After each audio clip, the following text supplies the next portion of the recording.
Minecraft is a game that has seen a lot of success in a multitude of ways, whether it be those Reddit videos that all of us are hopelessly addicted to, or 100 Days videos like this one. It's a versatile game that has quite a big audience, and because of that versatility and because of the fact that it's coded in Java, Minecraft has a thriving modding community. And from that thriving modding community comes mod packs, data packs, resource packs, so many things from so many amazing developers. And today, all of this has accumulated to bring you 100 Days in Hardcore Better Minecraft. Well, if you don't know me, my name is Cosmo, otherwise known as Cosmonautic, and I do a lot of modded content, so it was kind of a no-brainer that I would come down this pipeline. If you find you like me and like this video, please subscribe. I'm trying to hit 1K before the end of the year. You also find all my other social links in the description box below, such as my Discord for if you want to participate in these videos. Like you'll see later on, people got to name things in my world. Now, when I was putting this together, I was thinking to myself, I need to have a goal. So our goal for this video is to defeat every single boss. This means all the vanilla bosses, as well as any boss that I come across or am made aware of during this playthrough. Unfortunately, because of how many mods are in this mod pack, that also leaves room for failure, where I may have missed a boss unintentionally. So I encourage you to stick all the way to the end to see what happens, because this was definitely a challenge, especially considering this was the first time I was seeing some of these mods.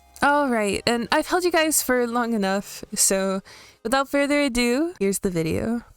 Enjoy! So I spawned on top of these really tall hemlock trees. I've never actually seen the hemlock rainforest biome, but it was very pretty. Thankfully, there was some water on the ground, so I could just go ahead and jump all the way down. Otherwise, there might have been a bigger issue of me having to navigate the tree layers and stuff like that on hand. I went ahead and adjusted my render distance as well as a few other things because I could tell I was getting some extreme frame drops. I then went ahead and completed all of my quests so that I could get some extra items starting out. As always, the first bit of my hardcore worlds is always me treating it like some speedrun because I don't like being outside or fighting my way through the first night on hardcore mode. Also guys, look at this Minecraft skin. My friend Jester, otherwise known as That One Ace, he made it and it is awesome. Jester actually, he does skin commission, so if you guys are looking for a new Minecraft skin, you can go ahead and add him on Discord. That One Ace, it'll be on screen. I highly recommend. He's amazing and very nice. I went ahead and got in the boat. I started exploring because I was considering just ending this world, and if I didn't find anything, I was just gonna end this world.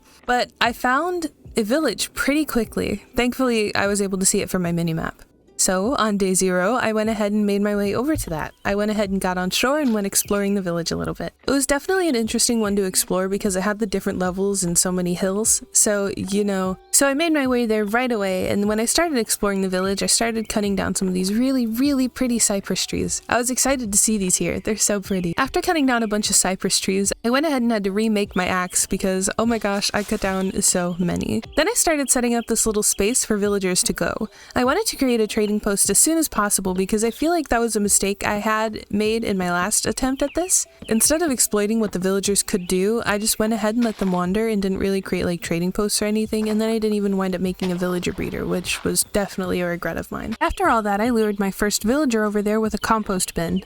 I figured I needed to get my first villager to be a farmer. It was a little bit of a struggle getting them in place at first because I needed to block them in there and I didn't have a whole lot of space to work with, but I was able to do it just fine. I was also able to lure another villager over on accident, but you know, it worked. Sorry if you can hear the cars in the background, by the way, guys. I have my window open. I realized that I probably would want maybe one more farming villager and then a lot of Fletcher villagers, because that is the best and easiest way to get emeralds, especially considering I have Tree Harvester installed. I also went around looking for the job table for that masonry villager. I didn't wind up finding it yet, but I did go ahead and loot the village area and stuff while I was looking. I also got the waystone. I figured I was going to move that, but I just hadn't yet. After that, I went to sleep and ended off day 0.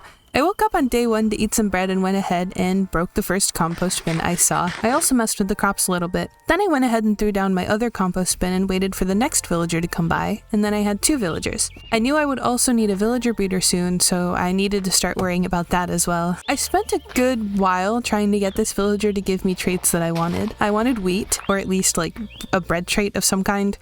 but this guy just was not complying. I wanted wheat specifically so that I could start getting emeralds because I had wheat, but he also escaped one time, so I had to get him back in the trading post. I spent a good chunk of day one doing this. A lot of my days are spent like this, just shuffling trades around because I do want the most ideal trades possible, especially considering we're in a hardcore mode playthrough and we're trying to beat every single boss. After I got the trade I wanted, I went ahead and got some wheat, which I then traded to solidify so that the farmer wouldn't reshuffle his trades. I found a fletching table on day one, and then I went ahead and grabbed it on day two to go ahead and throw it in my little trading area. After I got that down, I got a fletching villager to trade with, and I went ahead and basically committed deforestation, after which I bought a shitload of bread from one of my farming villagers. I went with the apple trade to level him up a bunch. Apparently after that, my fletching villager then decided that he was going to be the root cause of inflation, so I couldn't trade with them for a minute. Part of this day was just me cutting down trees and getting more sticks to be ready to trade for when my fletching villager wasn't being such a fucking dick. I added this little top part onto my trading area and it made it look a lot nicer. So that was very easy to fix. I didn't even realize how ugly it looked. I realized I hadn't made a villager breeder yet and I was absolutely going to end up needing one, so I went ahead and set up a little thing. So I went ahead and set up this little thing I like to call the Sex Shack. Brought to you by Cosmonautic, the Sex Shack, sure to make sure your villagers get it on, producing at least one villager every day.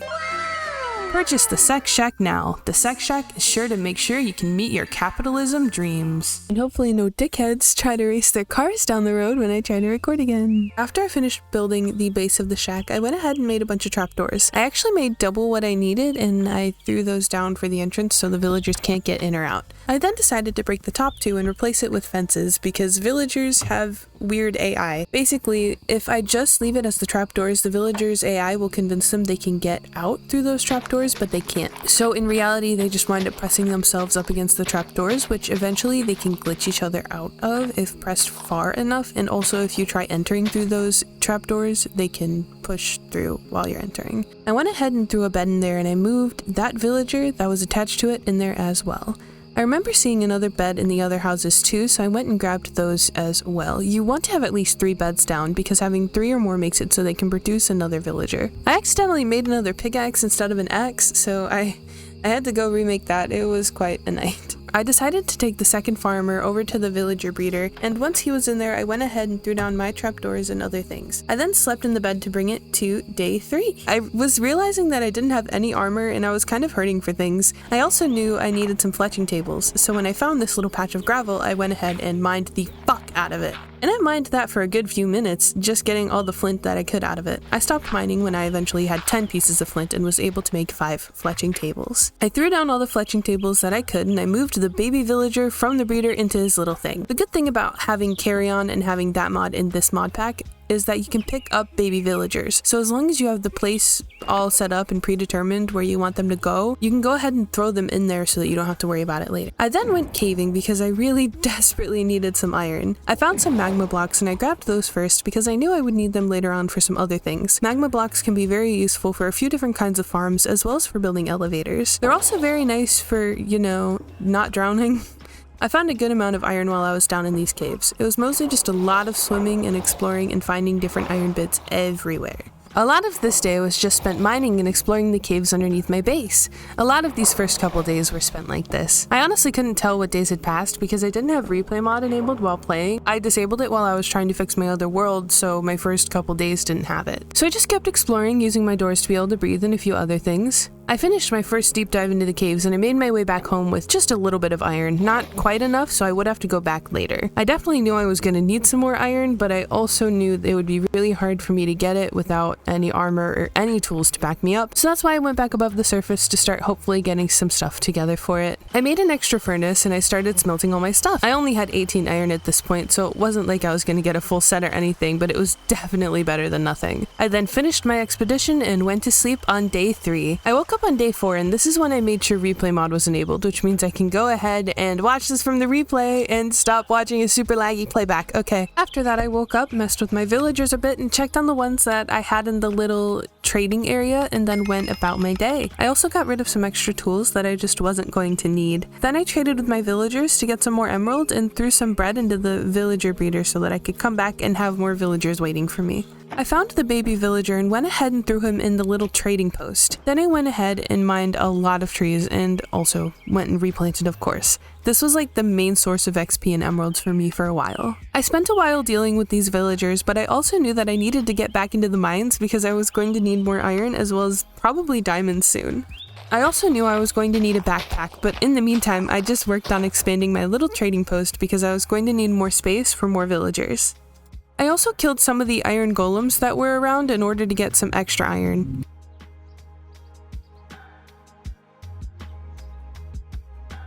As night fell, I tried again at this hemlock tree, but it just wouldn't come down. I kept mining more and more trees so I could come back and get rid of all the extra stuff in my inventory and trade with my villagers again. When day 5 rolled around, I went and checked on my villagers, and then I got to work on an iron farm. I was just building the outline of it because I knew I didn't have all the materials to complete it yet.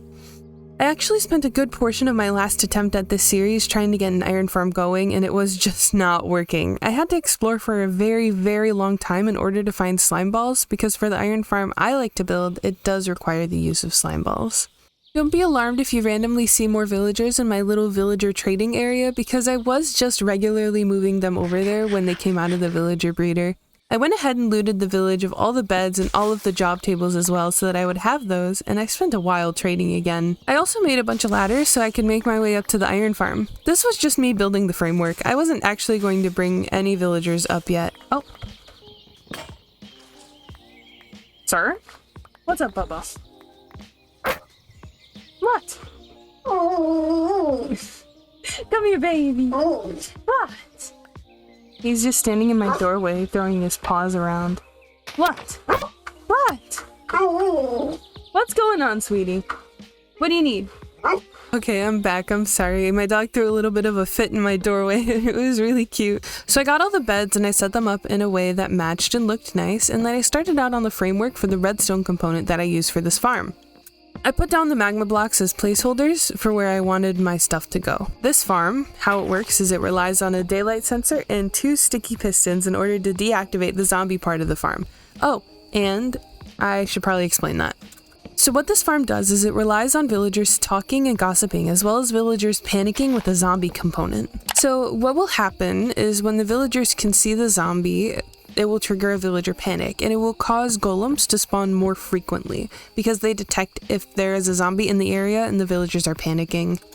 However, where a lot of iron farms go wrong is they leave this mechanic up 24/7, so the villagers are constantly panicking, which stops them from sleeping. This is why your iron farm stops working after the first couple of nights, because if your villagers do not have the ability to sleep, the iron farm will not continue to work. So what this farm does is it relies on sticky pistons and a daylight sensor in order to push blocks up in the way of the zombies so that it stops the villager panic at night and allows them to sleep. There is actually not a big reason to make this farm as big as it is. I just prefer making it this way. You can make it a lot smaller, and you can even use, I believe, 3 villagers to make this work as well. I use 6 because even if you don't want to bring a zombie in, using at least 5 means you will get iron golems spawning anyway, whereas you need a zombie to panic the 3 villagers otherwise. I then went ahead and went on a huge mining trip. I knew I really needed a lot of resources that I just did not have yet, so I went about finding that. I found a huge cave network with a lot of good iron veins and a lot of good redstone veins as well. Some lapis and even some gold. I found a little bit of everything, even found a bit of diamonds. I'm gonna go ahead and put on screen every time I found diamonds while I'm talking because that's what I feel like is most important, but you'll be able to see how many diamonds I found from how long I was exploring and also how much iron and other ores I got as a result of that as well. I actually almost died to zombies like several times because I didn't have the proper armor to be in these caves yet.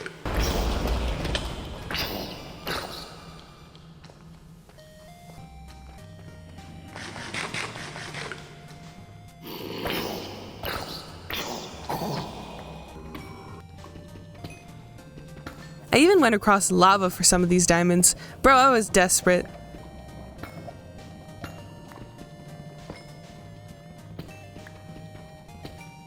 We found 3 veins in the same cavern, which was really lucky. I killed a lot of baby zombies. I don't know why there were so many, but there were like 3 that spawned. I also found that you can't pick up these goblin guys. I'm guessing that's a balance change, but it also really sucks. What you could do with villagers is trade with them to get a shitload of apples for super cheap, and then you could sell those apples back to the goblins for a profit. Basically an infinite money glitch. So I get the reason for the change. I'll probably try to bypass it at some point, but we'll just leave it alone for now. After a while, I just straight up mined my way up to get out because I didn't remember how to get out. I also made my first diamond pickaxe while mining my way out because my fucking iron pickaxe snapped and I was not ready to deal with all this shit. I made my way home with a shit ton of loot, grabbed all the coal that I had seen by the riverside, and went ahead and got to smelting. A creeper also decided to blow up right next to me, which was rather rude. I also replanted the garden beds so that they were all just one crop focused as much as possible. We also had a zombie raid, which I took care of because the guard villagers were struggling a little. I then went to bed and woke up on day 8. That's how many days went by while I was in the mines. I knew I needed a backpack soon, and I couldn't see any animals nearby that dropped leather at all, except for maybe zombies, but that's like 6 rotten flesh, and that's a little unreasonable. I wasn't sure what to do next, but one of the regrets I had when I was doing my last attempt at this playthrough was that I took so long to go to the Twilight Forest. So, after realizing that seals don't drop leather and there is no animal nearby that does aside from zombies, yeah, I just made my portal to the Twilight Forest, and I was a bit intimidated because I was only on day 8 of this playthrough and I'd only explored the Twilight Forest a little bit. My last playthrough was all I had seen of it and I'd spent maybe a few days in there. I did have a good idea of the progression I would need though. I went ahead and grabbed one of my remaining diamonds, threw it in the water, and we were ready to go. And we found this very, very pretty biome with thankfully a lot of deer. So I went ahead and killed all the deer that I needed in order to make my backpack. I even killed some rabbits because I ran out of deer and I knew that they also dropped rabbit's hide, which I could convert into leather. I also found this really big sheep. It was the questing ram, but I called it the questing sheep, so... I also realized that it was asking me for like a bunch of wool, like 1 wool per each color. Once I realized that's what it was asking me for, I went ahead and made my backpack, upgraded it fully to the bejeweled backpack because I had the stuff to upgrade it so quick. Then I went back in with some shears and started shearing all the rams in the vicinity. It took me a really long time to find wool of every color, and I even had to take some home to dye it with me. I also found a Naga. By the way, I had been looking for this in my last playthrough. I'd been looking for that boss because I was ready to take her on, but I couldn't find her. But I found her really quickly in this playthrough. I didn't challenge her yet because even though I probably could have taken her on, I also knew that I'm really new to this mod and I don't know what to expect from the bosses. And I am an RLcraft veteran, so when I see bosses, I really think that they're gonna be ridiculously hard. So I wanted to be blind when fighting the bosses, at least a little bit, but I also knew that this was a hardcore playthrough and I can't reasonably go in blind to a boss fight thinking everything's gonna be fine. So I did look a little bit at the wiki before I took on the Naga, but we'll get to that after. After getting every wool that I thought I would get from the Twilight Forest, I decided to make my way back home so that I could get the rest of the wool I needed. I knew there were a few I just couldn't get while I was here simply because I needed gray, lime green, and regular green dye. Thankfully, I'd gotten regular green from a sheep, and the only lime green sheep I'd seen was too small to shear. So I went back to the overworld, and when I did that, I killed a squid, made all the dyes I needed. I even realized I needed some cyan dye, so I had to do that too. After that, I made my way over to the big old sheep and gave him all the wool I had. Then it gave me this huge ass bundle full of 1 block of each type of ore, which is crazy! This meant that I could go home, make a diamond chest plate, and still have enough diamonds left over for an enchantment table. It also meant I had an extra bit of storage, which is really nice. So I fooled around with the bundle a bit, and then I just decided to throw it in my backpack empty so I could use it for whatever I needed. After I came back, I did a little bit of training, and then I made an anvil, and I grabbed like 2 power bows from my Fletchers and combined them. I named them Teardrops after the song by Bring Me the Horizon because that's what was playing at the time, and I frankly just wanted a name real quick while I was naming it. If I didn't have a name from one of you guys in the Discord, I just decided I would use a song that I was listening to at the time. So I read on the wiki that the Naga is really fast and it can be really good to bring a bucket to slow the Naga down, and also used a ranged weapon instead of up close. Because of the speed that the Naga moves at, it can be difficult to land close range hits. So that's what I did. It was not a hard fight, especially because the Naga had already lost like a really big portion of its health. I'm not really sure why. This was just a lot of me missing my shots like I do in Valorant. I'm a horrible shot in every game.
I was confused about where the scales went, and then I realized that a chest was in the middle of the arena, and I was just a little fucking stupid. So once I went ahead and picked that up, I grabbed all my Naga scales and realized that I'd have to kill another Naga if I wanted any of the cool armor, which was a little depressing. But that's fine, I guess. I passed 2 Lich Towers, grabbed a bunch of cactus out of 1 Lich Tower, and I was gonna explore a little bit, but then this fucking random floating murder book tried to eat me. And then I went on home. I also passed another Lich Tower on my way home, so thankfully there's one closer to our portal than the one all the way out by the Naga boss fight. I put everything away and then I realized I needed a lectern, and what better way to get bookshelves than the Lich Tower where I had seen a shitload of bookshelves. So I went to the one close to me and I mined all the books that were in it. I also explored a little bit because it didn't seem there were spawners on this level, unlike the other tower. I just came home really quick because I wanted to build a lectern and get some enchantments going, as well as have enough materials left over to make an enchantment table once I get my hands on some obsidian. I made myself a lectern and then I started trying to get this villager to give me any decent type of enchant.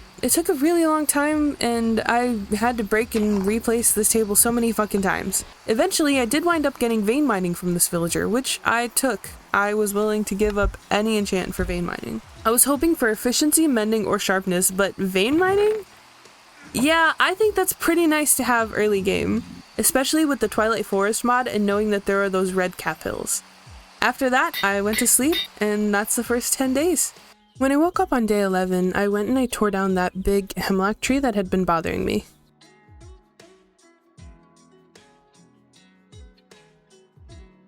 I traded with my villagers with what I got from the hemlock tree because it was such a big tree. I mean, it was easily over 100 blocks. I tossed some bread to my villagers and then I went into the Twilight Forest dimension. I knew I needed a raven feather, so I had to kill a raven and I felt kind of bad about it, but I needed it for a map. I then went and stripped basically all the resources I could out of the Lich Tower because I really needed the books as well as all the lapis and other blocks I found in there. I made my way to this red cap hill and I went and took a lot of the resources out of there.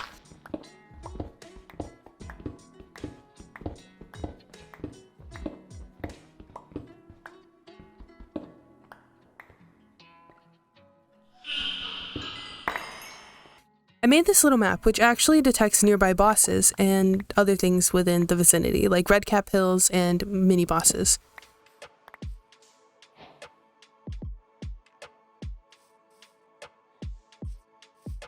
I used that map to find another Naga, which I then killed.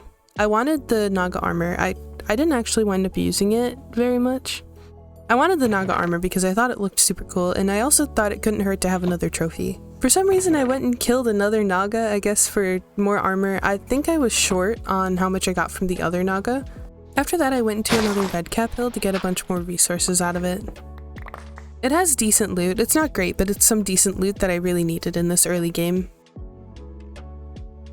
After that, I made my way home, started sorting my inventory, throwing everything in the furnaces, and I made the Naga armor. By now, it was the evening of day 12, so I had spent around like a day or two in the Twilight Forest biome just exploring. I added on to my little villager trading post as well. I was going to start needing some enchantments, so I threw down a lectern and I threw another villager in there with the lectern in order to start getting some better enchantments. And I knew I was going to need obsidian for both an enchantment table and to enter the nether, so I opened up my minimap to look around for some lava pools. I found 2, and this one was the closest one. It was quite a long ways away, but thankfully it was right next to a waterway, so I made a boat and went on sailing. And when I got there, I vein mined a shitload of obsidian. This would keep me set for like a long time. And I rode my boat all the way back home. I also used the first bit of obsidian to make an enchantment table, and I used those bookshelves to put that all together on day 13. I rolled the enchantments on my armor and my axe and on my tools.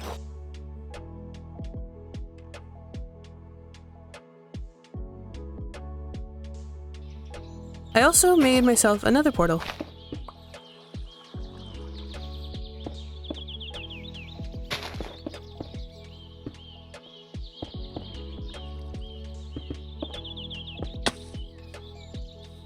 I went back looking for the little gravel place I'd seen because I needed some more flint, and I jumped into the nether portal. We actually got a really lucky nether portal spawn because we spawned in right close to a nether fortress, but I hadn't realized it yet. I just went and grabbed some quartz because I just wanted the quartz for my iron farm because I do need quartz for a daylight sensor.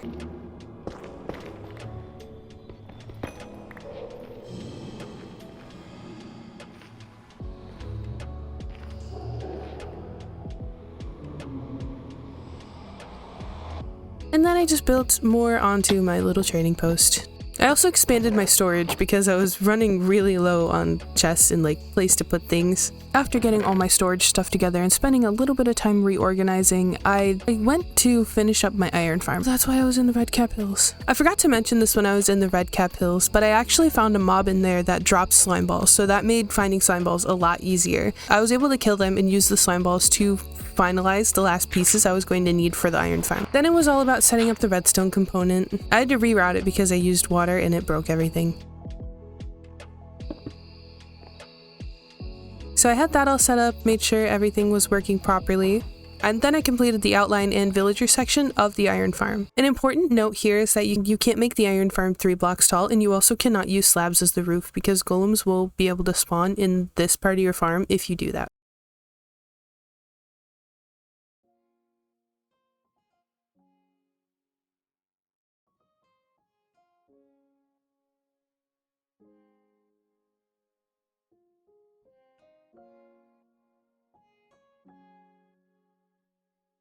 On day 14, I found a bunch of these villagers just stuck in this little like 4x1. I was a little puzzled. I didn't know why they were stuck there or why they had pathed there because it didn't really make sense. But I spotted them on my mini-map, so I made my way over here, and I was like, oh, alright, well, new villagers for my little trading post, right? No. Then I realized I can make these villagers go up in my iron farm. So I made a bunch of stairs out of cobblestone, basically, like a big cobblestone staircase, but not out of the actual cobblestone stairs, just out of regular cobblestone, yeah, you know? And I got a bunch of job tables together, because I wanted these guys to be able to trade iron with me since this was intended to be an iron farm. I'd also realized that my villagers were likely growing up and suffocating in the roof, because some of my villagers were just straight up disappearing.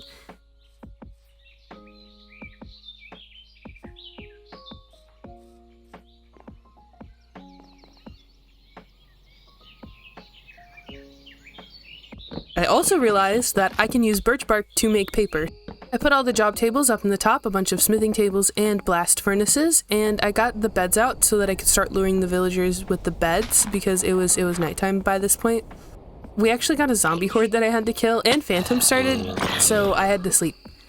On day 15, I woke up and got the villagers all sorted. I had to use job tables for this part because they weren't listening to beds anymore. I did get the Nitwit villager up there, surprisingly. I also used one of the villagers to make a new librarian. I also realized that my technique for how I was doing this wasn't going to work, so I started using trapdoors to actually force the villager to one side so that they couldn't run forward and block where I was supposed to place the lectern. So the only trade I was willing to accept when I was shuffling these trades was mending because my tools were very low durability and at the time I didn't have enough to replace them. So once I had mending, I applied that to all of my tools that I could because I desperately needed it, and then I also went and grabbed my waystone and I brought it to my base and renamed it Cosmo's Cabin. This is when I also started taking names for my items, so I named my axe Foreskin at the request of you guys. This is when I decided to start taking names for things. So after naming my axe according to you guys, I also let you guys name my chest plate since it was my only piece of diamond armor at the time. And you guys came up with Patricia.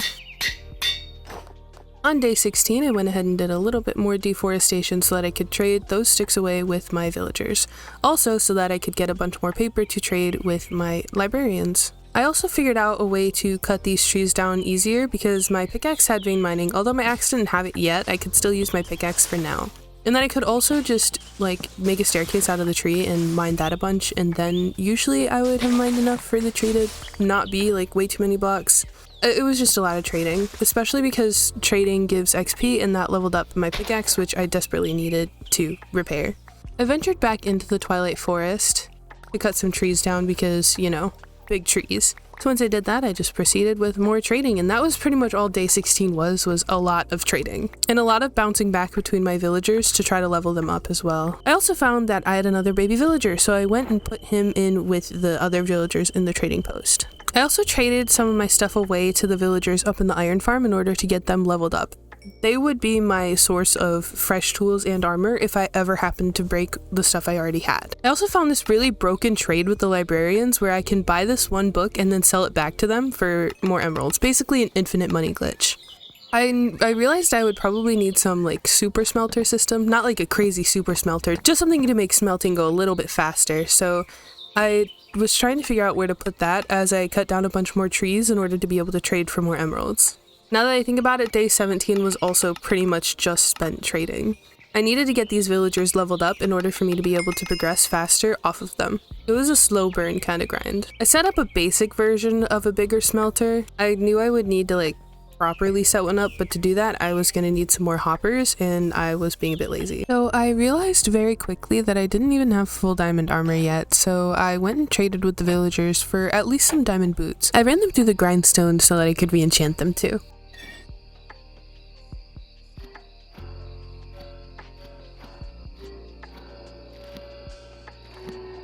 The baby villager grew up, so I used the same trapdoor method to keep him stuck on one side, and I re-rolled his enchants until I got the wonderful enchantment Sharpness 5. A bunch of paper later, I sealed the trade, and then I had to go to sleep. Day 18, woke up, and guess what I did, guys? You still won't be able to guess. I traded with my villagers. I also cut down this ugly house because I needed more space for more villagers. Because what says capitalism more than removing local housing? I got a bunch of spots ready through another villager in the now new trading post area, and I tended to the crops.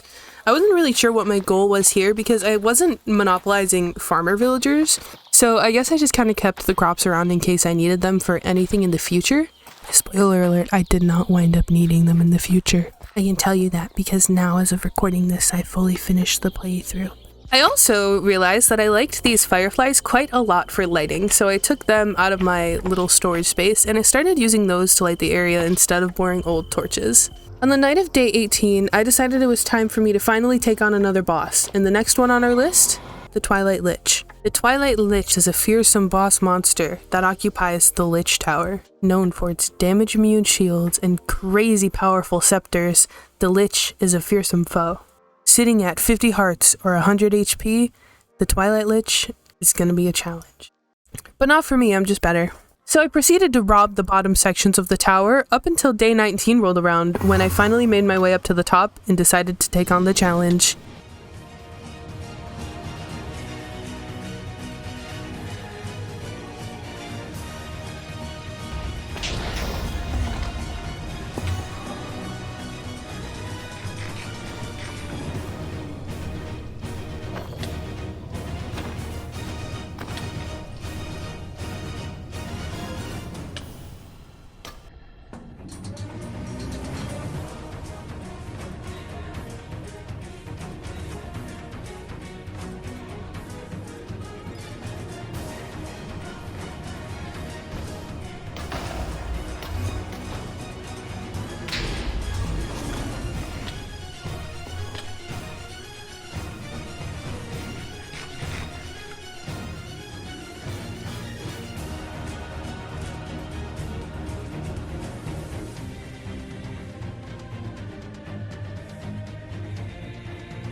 Once I finally defeated the Lich, I made my way back up to the top of the tower to claim my loot. I got the weird yellow scepter and I was like, oh, alright.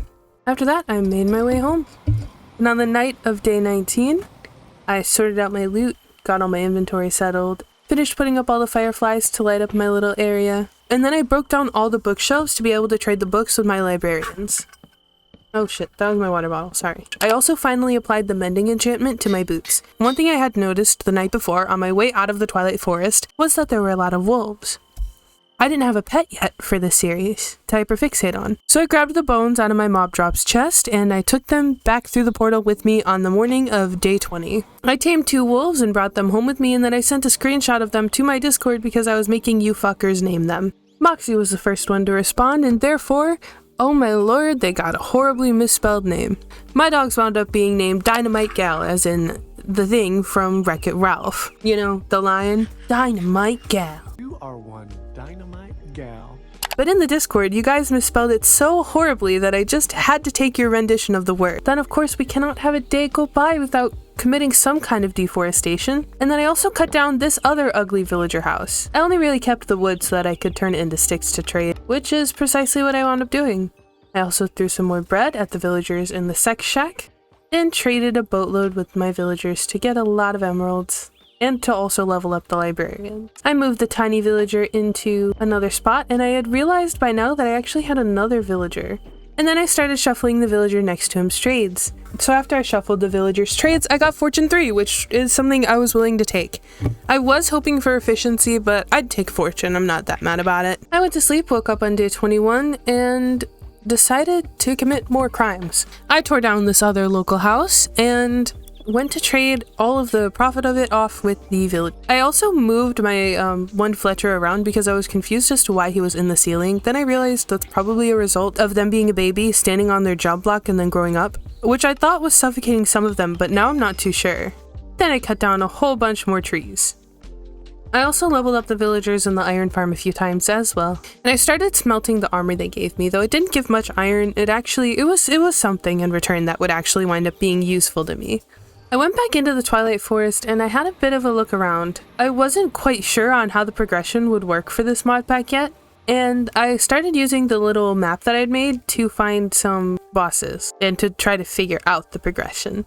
I was pretty sure the next thing I was going to need to do was venture into a biome I hadn't been to yet, the Dark Forest. I spent a long time trying to run around to fill out this map to find the next boss that I was going to need. And it's really hard to tell how much time has passed when you're in the Twilight Forest. And yeah, I was right. The next biome I was going to need was going to be the Dark Forest, but I had to do something before I could fully unlock the dungeon and explore the forest. It turned out that I needed to bring the scepter that I had gotten from the Lich fight, and then on top of that, I was going to need a trophy head. So I had to make the big trek all the way back. The entire trip took all the way into day 22. I came back and I went to the nether. I made my way over to the nether fortress. I didn't want to go back and explore the Twilight Forest more until I had an Elytra because I had seen how far I was going to need to travel, and doing that on foot was just painful. So I started making my way around to try to find some blaze spawners and some endermen, although I realized soon after this that I could just get a cleric because clerics do trade ender pearls. I also killed some of the wither skeletons in hope of getting skulls. I killed lots and lots of blazes.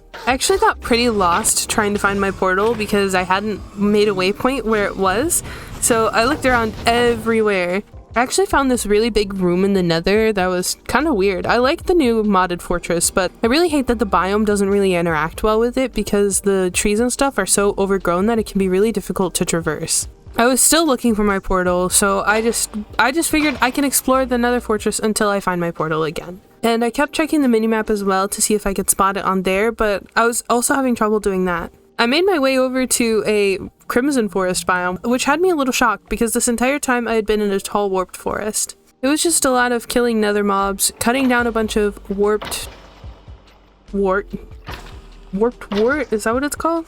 Warped nether wart? I'm not sure. And just trying to find my portal, getting as much loot as I could while I waited and while I ran around trying to find it. Eventually I did spot it on the minimap, so I set a waypoint and made my way back to my portal. And then I came back on the night of day 23, sorted out my inventory and got everything together, moved my little mini villager back into the space that he was going to go into for the rest of his life, and I also chopped up all my bookshelves so that I could trade the books with the villagers once again. Then I started shuffling the trades for the villager next to the fortune villager.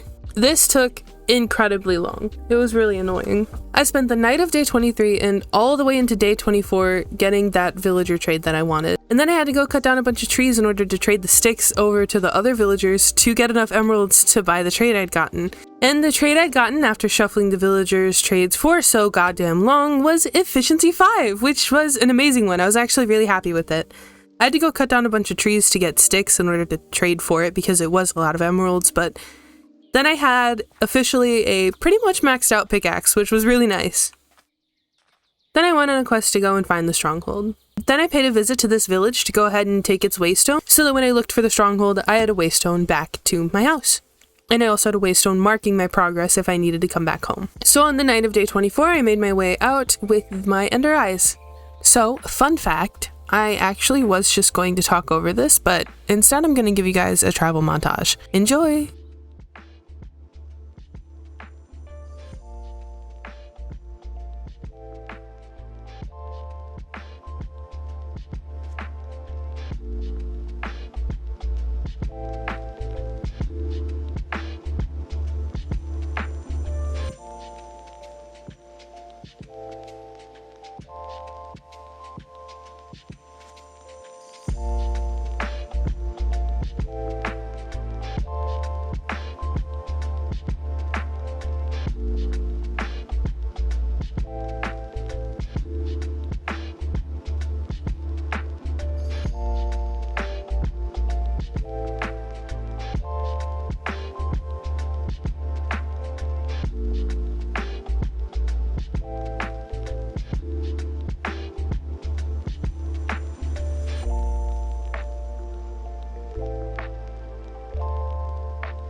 Eventually, I gave up on the night of day 25 and I went home to sleep. I threw my waystone down to mark my progress, and I also threw a torch down to mark which direction my ender pearl had gone in.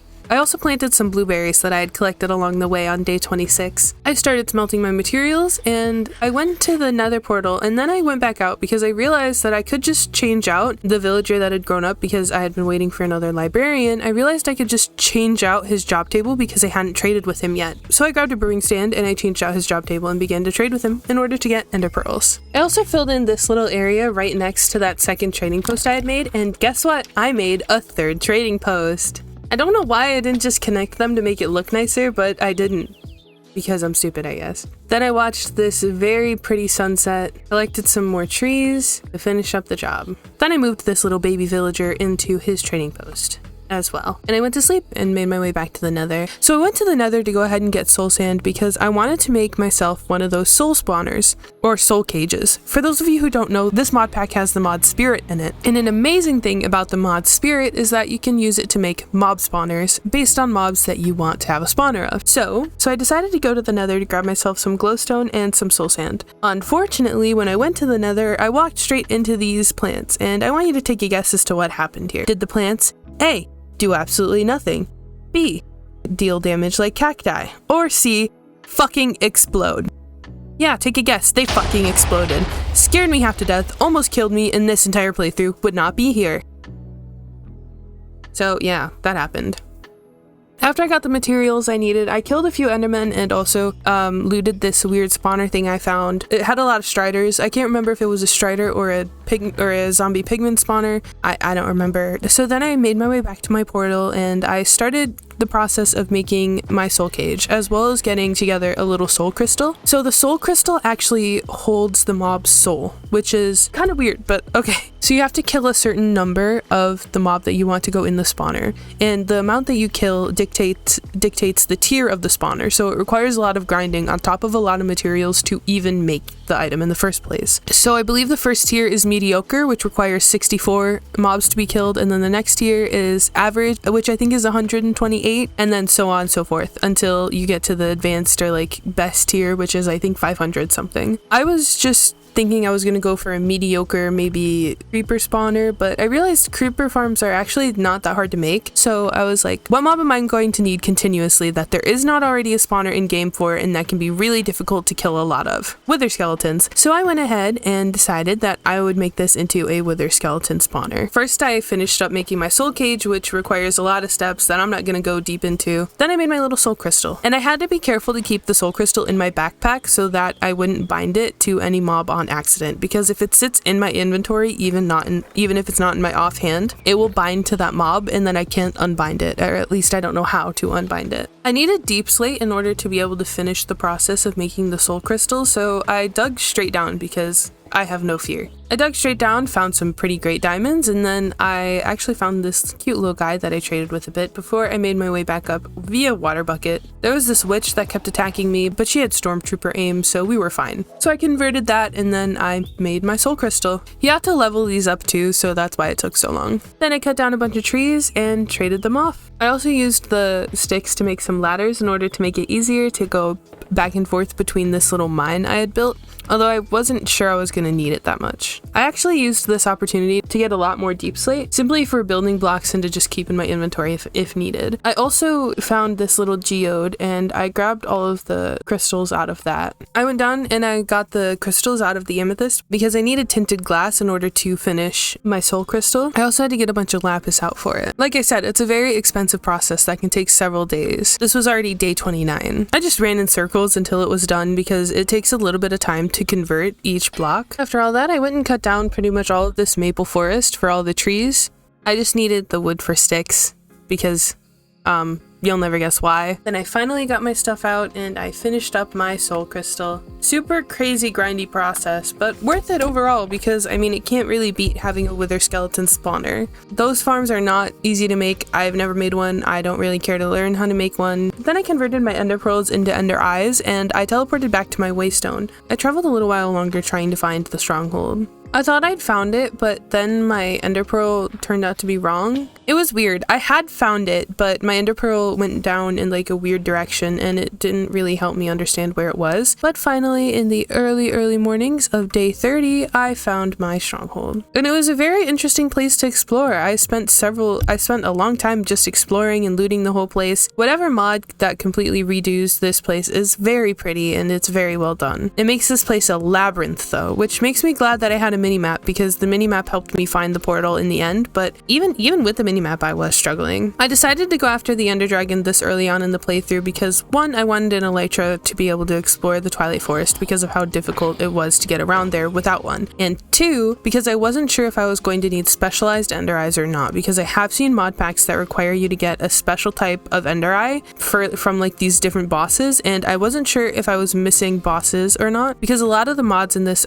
don't have clear progression like the Twilight Forest does. I didn't actually wind up going after any bosses aside from base game and Twilight Forest, so if there are more bosses, please let me know in the comments and maybe 200 days I go after them? I don't know, that's a topic to cover later. I explored and explored and explored, and after a while I got really tired of it because I couldn't find the portal. So then I just started watching my minimap and trying to figure out where the lava pit was, because normally the lava pit shows up pretty big and bright on the minimap. I got a lot of good loot from this place for sure though. And then eventually I did wind up finding the portal on the minimap. I threw in the spare ender eyes that I had, then I threw down my waystone and I looted the area around the portal that I hadn't been to yet. Then I went back home and sorted out my inventory because I had looted so much space. I also finally made that super smelter, or just like faster furnace that I had been talking about. I decided to put it right next to / kind of behind my portals. I figured that would be a good spot and a very easily accessible one too. After building that, I traded some of the sticks I had off with my villagers because I had a lot of wood on me, sorted out my inventory a little bit, and I started smelting some of the things that needed smelting. I also threw some coal in the furnaces as well because each furnace needs coal to power itself. Then I went into the nether to bind the crystal to wither skeletons. I ran around killing a bunch of wither skeletons because I needed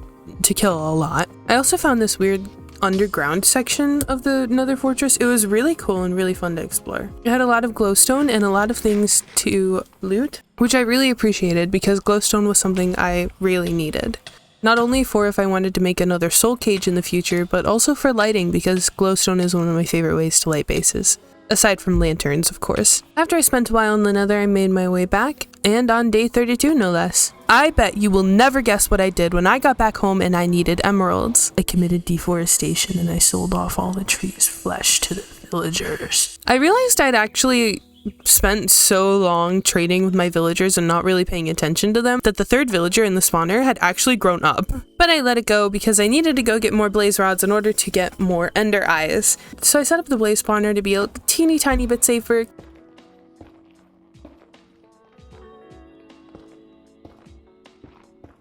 Killed a bunch of blazes and very quickly made my way home because I did not want to be there. I decided to just turn the villager that was in there into a Fletcher because I needed to sell more sticks, so I didn't really care. I also bought some experience bottles off of the clerics. I cleaned out my storage a bit and I re-enchanted my helmet and my leggings. A lightning storm happened and it spawned in not only these skeleton horses but this terrifying thing called an immortal. So I killed the immortal and I realized the motherfucker dropped tridents.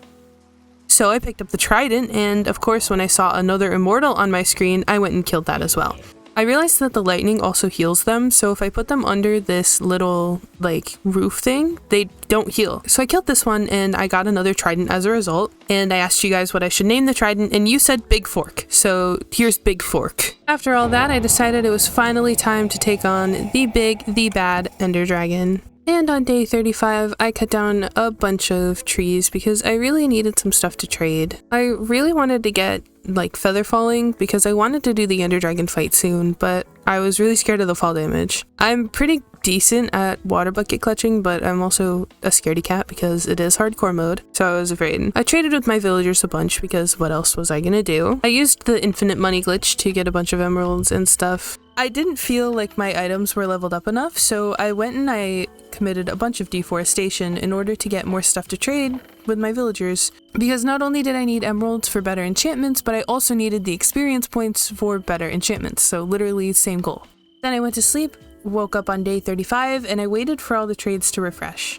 I also re-rolled my helmet. So I don't think I mentioned this earlier, but I did actually wind up getting a name for my chest plate. You guys decided to name it Patricia. I don't remember if this happened earlier or not, but I did get a name for the rest of my armor set. Because it's been so long since I was at this point in the playthrough, I don't remember exactly when it happened, but you guys decided to name my helmet Fitzgerald Bartholomew Bramwell, and my pants Take Me on a Date First. I just spent this entire day repairing my stuff and leveling up so that I could do more enchanting. And then I actually sat AFK for a minute while I waited for trades to refresh because I literally couldn't progress without them doing that. I also made a bunch of beds because I realized that might be a really good way to beat the Ender Dragon. I wasn't sure if that would work in this mod pack, but I figured it can't hurt to give it a try. Once I had all the beds together, on day 35, I made my way to my waystone and teleported to the end portal. I gave the world around me one last look before jumping into the inky blackness. The Ender Dragon is a vanilla boss from Minecraft, which I'm sure all of you know. The Ender Dragon is the hardest challenge we've gone against so far. She has a whopping 100 hearts, or 200 health points. The Ender Dragon has an extremely powerful attack known as Dragon's Breath. This attack does harming magic damage, which means it ignores my armor. Or at least my armor doesn't protect me from it that much. On top of this, she also has another frightening ability to toss me hundreds of blocks up in the air at just a moment's notice. Countering this was not going to be easy. But none of this playthrough was easy.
After defeating the Ender Dragon, I of course got the Ender Dragon egg, and I made my way back home.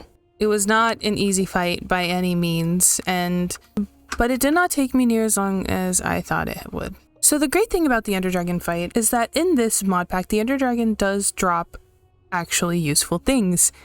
Aside from just XP, the Ender Dragon also drops dragon scales, which can be used to upgrade netherite armor into dragon scale armor, which is the most OP armor in this mod pack. So naturally, the next thing we had to do was get netherite. The beds didn't wind up working on the Ender Dragon, so I put them to better use. I took them through the nether with me and used them to find a lot, and I mean a lot, of netherite pieces. Ancient debris, whatever they're called.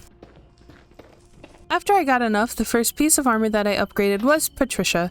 After upgrading her to netherite, I just immediately turned her into dragon scale, and then on day 36, and then I bridged my way up to the outer end portal. The first thing I did when I got to the outer end islands was explore this mineshaft. It was definitely weird seeing like an ender take on the mineshaft, but it also was really appreciated. It had decent loot, and I mean, yeah.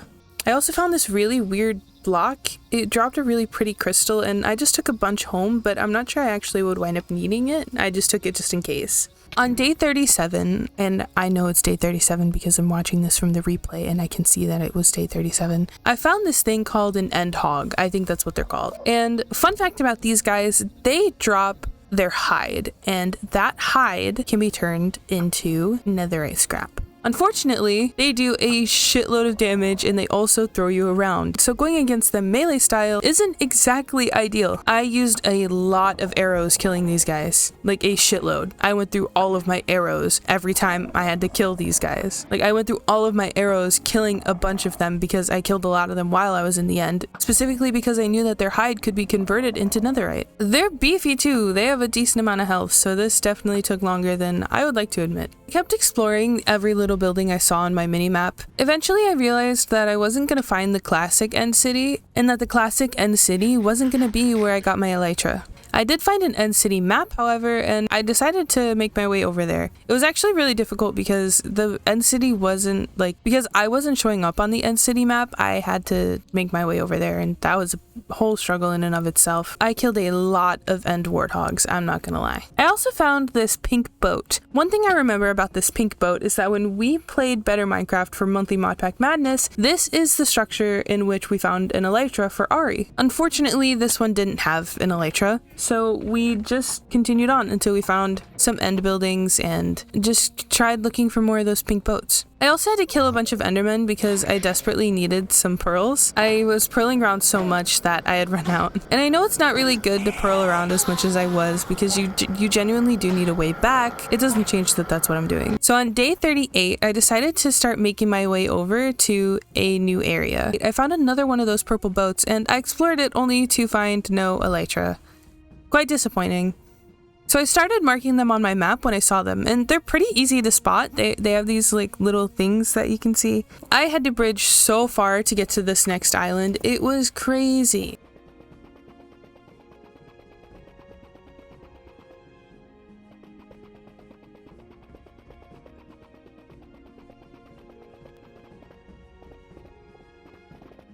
I spent a really long time killing more of these ender warthog things. I wanted to have enough to upgrade like all my things, so that's mostly why. I also found another boat, which I had to make my way over to, but I had to kill another like boatload of these warthogs just to make my way over to it because there were so many and they kept spawning because they have like a really weird spawn condition.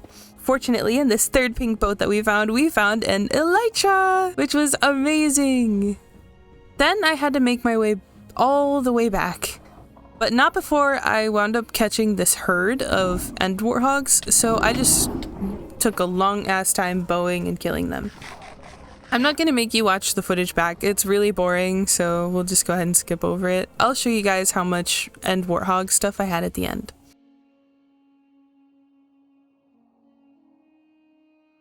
I got home on the night of day 38 and I started putting all my netherite ingots together. My first goal was to upgrade my armor because I am in hardcore and armor is so important.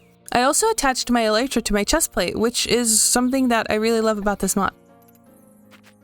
I finally made a sword too, and I made it because I not only wanted looting, but I also wanted sharpness 5 on it. Then I could actually go back to the end if I ever needed more netherite instead of having to dig through the nether. On the morning of day 39, I just started trading a bunch with my villagers and also enchanting the sword I made. I actually didn't ask you guys for a name for my sword. I asked Ari, and he couldn't give me a good one, so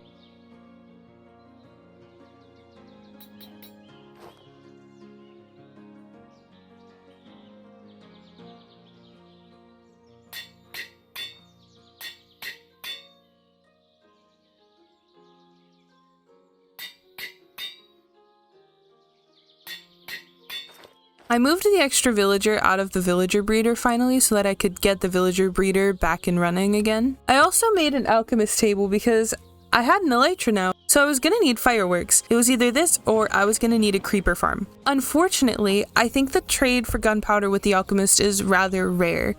So funny story, I actually have to go back and re-record this narration because I for some reason completely skipped over a really important part. So I made a run to the end, specifically for the ender warthog shells because I didn't have enough netherite to make my boots into netherite. I had 5 dragon scales, so I had enough to make 5 things out of the dragon scale stuff. That meant I was going to use 4 for my armor set and then 1 for a weapon or for my pickaxe. I was pretty sure for my sword because having a high damage sword with looting on it can be really, really nice. So again, this is another part that I'm gonna skip the recording of because it's really, really boring and it's just me killing hordes and hordes and hordes of these things.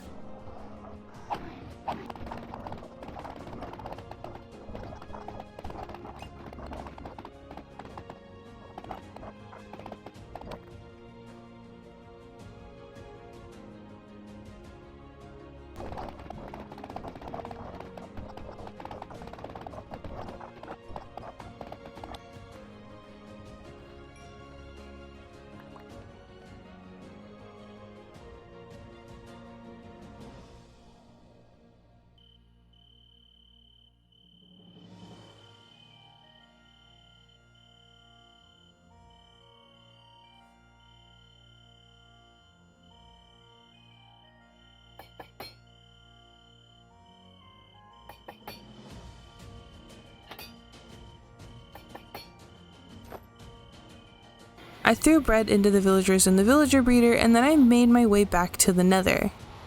I pretty desperately needed to get that wither skeleton farm going, so when I went to the nether, I was just hunting down every wither skeleton that I saw on the map. I also needed wither skeleton skulls because I needed to fight the wither soon. I'm probably just gonna cut together all the times I killed a wither skeleton, maybe, I don't know, that sounds like a bit more work than I want to do, but we'll see. I started killing wither skeletons because I needed to make my wither skeleton spawner, but I realized this might be easier to do if I have a specific soul enchantment. So on day 41, I went and cut down a bunch of trees in order to get sticks to trade for emeralds. The trade I wanted was a book called Soul Reaper. Now Soul Reaper would multiply the amount of souls that I got from killing a mob. So instead of just getting 1 soul per wither skeleton, I could get up to 4 souls per wither skeleton because it would add extra souls based on the tier of the enchantment. Say I have tier 1 Soul Reaper, I would get 2 souls. Tier 2, I would get 3, and tier 3, I would get 4. So this was definitely a must because wither skeletons are already pretty rare and they can only spawn in the fortress. I also tried looking into their farms a little bit and it was like way too complicated for me to understand. So I actually re-rolled my sword to be able to get the enchantment because I desperately needed it. So I had to fully re-enchant my sword with mending and sharpness and all the other things, which took a lot of resources to do. But in the end, it was worth it. I made my way back into the nether and again, a lot of this is just me killing a specific mob for the resources that it drops. And in this case, the resource was souls because I needed enough souls to fill up the soul crystal to at least mediocre tier so that I could make a proper spawner. I also spotted a bastion on my minimap, so I went over to that and looted it. I got some really good shit out of it. It also wasn't that hard to get in and out of thanks to my Elytra. I actually wound up breaking Calm Before the Storm. I had to make a new pickaxe, which was awful, but it was necessary. On day 42, I made my way back into the Twilight Forest to rob the bottom layers of the other Lich towers because I desperately needed more books. I had pretty much run out at this point. And frankly, I was running around with a 0 enchant netherite pickaxe and that was not sitting right with me. This day was literally spent almost exclusively on trying to get my pickaxe all sorted. I moved the baby villager into his spot and then I went to sleep. And on day 43, I woke up and made my way back into the nether. This was when I made a kind of attempt at making a wither skeleton farm. I didn't understand how it worked and this was really just a waste of time. But it gets worse because after this, I started putting buttons all over the nether fortress. Like genuine buttons everywhere. I don't know if this helped at all. It didn't seem to. I kind of regret doing it because it was a massive waste of time and wood that I could have used for trading. Alas, I put down a lot of buttons. For a while, I went looking for more wither skeletons, so I would keep putting the buttons down and also kill wither skeletons that I came across. Dude, I'm literally watching this playback and it's just slow. It's just so many buttons. Like, I don't know what I was expecting to happen. You would literally think I was trying to summon some sort of button demon. But I really did not want to leave the nether until I at least had enough to make a mediocre spawner. So once I had that, I made my way back through my nether portal and I cut down a bunch of trees. I actually wound up adding on an extra post to my little extended trading post. And then I used my infinite money glitch again on day 44. Alright, so the next order of business was building this wither skeleton farm. It actually wasn't that difficult because I figured out what I needed to do to prevent them from spawning on top and to prevent the water from flowing down too far. I just had to put signs a specific way and that worked out. I actually wound up throwing the little crystal in like right away instead of building a wall around it because the way I built this, the wither skeletons wouldn't be able to spawn outside of the little radius I had made. I didn't build anything around it thinking that that would be a good idea. And it was kind of like the spawner worked. The issue wasn't that the skeletons were getting anywhere. The issue was that the spawner would stop working in daylight. I didn't think that that would be a problem because I had built a mediocre spawner which ignores spawning conditions by definition. That's what it does, but yeah. So I slept and day 45 rolled around. I was waiting for this alchemist villager to grow up, and while I was waiting, I found that there were a bunch of mobs under in that little cave, so I went and killed off all those.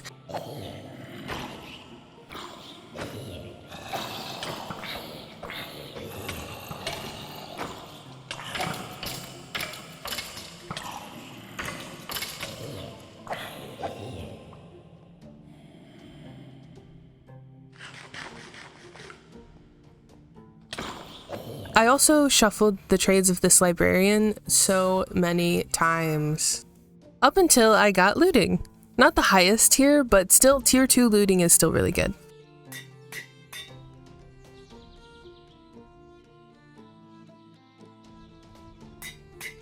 This is when I figured out that the wither skeleton farm wasn't going to work in daylight and that I would likely need tinted glass or to just like encase it in cobblestone. And to be honest, I didn't like the idea of how ugly the cobblestone was going to look, but I also wanted a functioning farm. So needless to say, I really did not care if it didn't look good. I needed a functioning farm.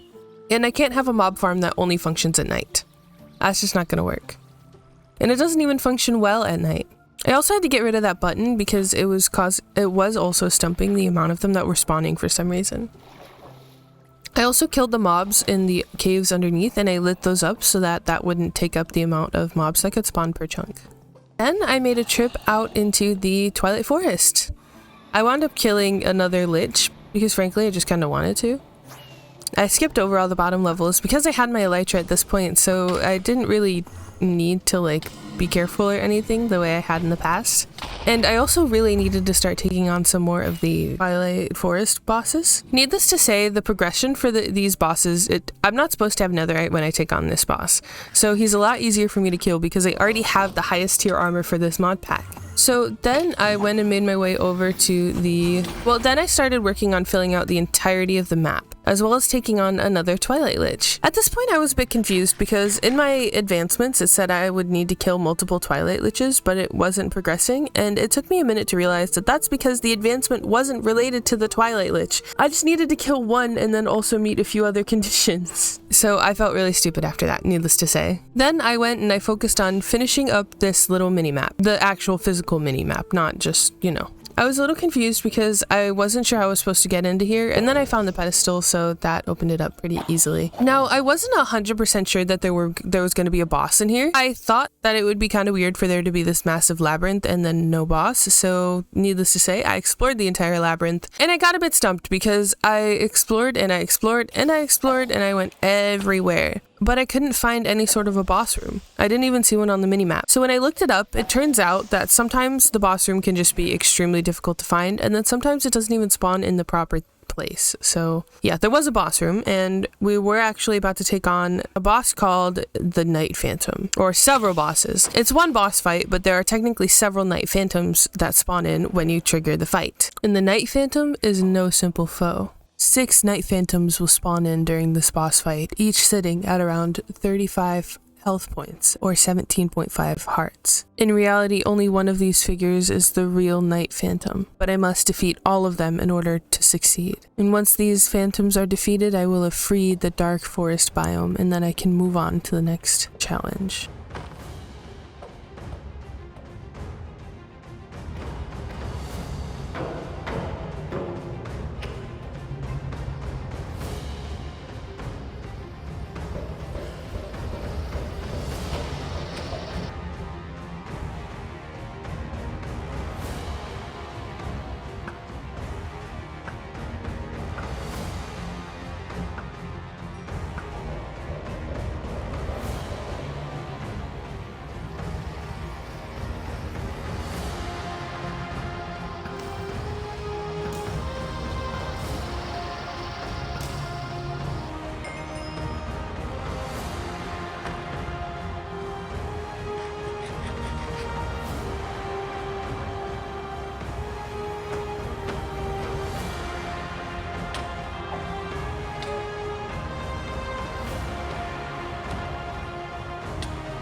The Night Phantom actually wasn't that difficult of a challenge. I was done with it by the time day 47 rolled around.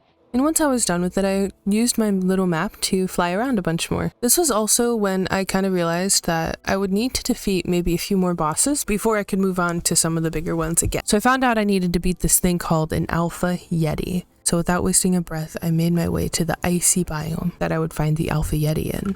Sitting at 100 hearts or 200 health points, the Alpha Yeti is a large Yeti with 6 blue horns and red eyes. Defeating this boss will allow me to enter the Aurora Palace and take on the Snow Queen, so he's an essential stepping stone.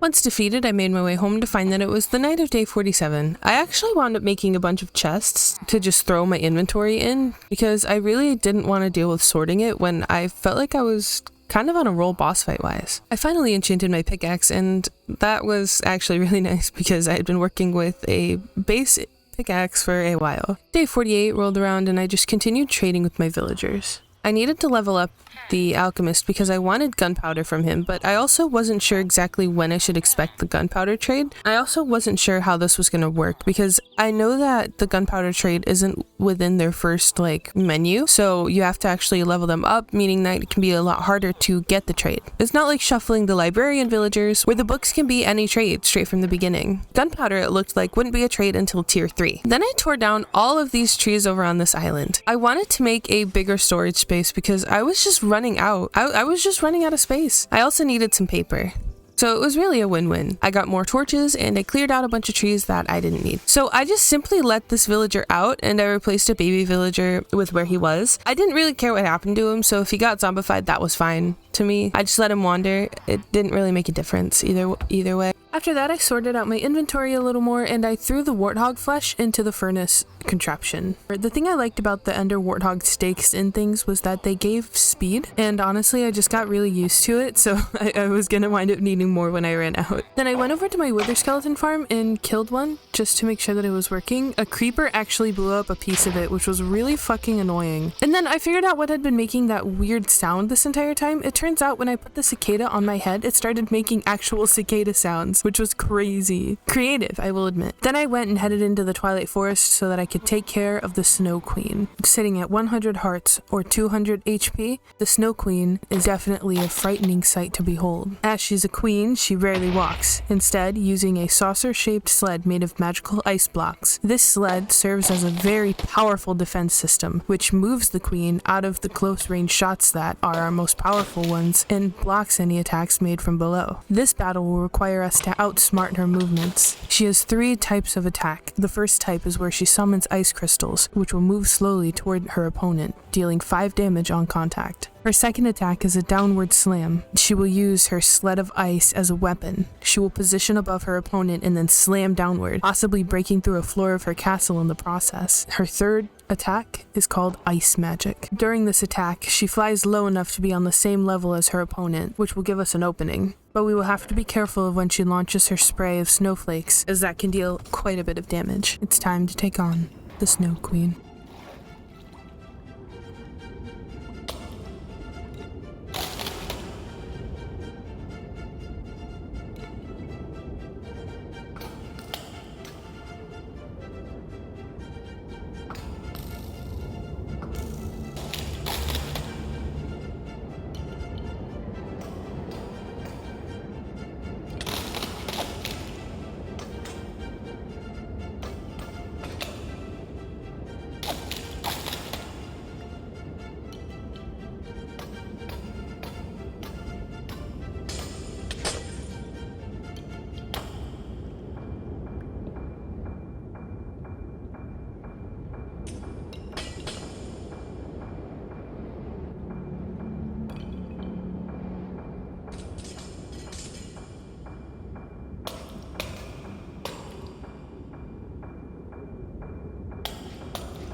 After we defeated the Snow Queen, I made my way to a red cap hill because for some reason I thought that I needed to defeat goblins in here as one of the bosses. I'm not really sure where that thought came from.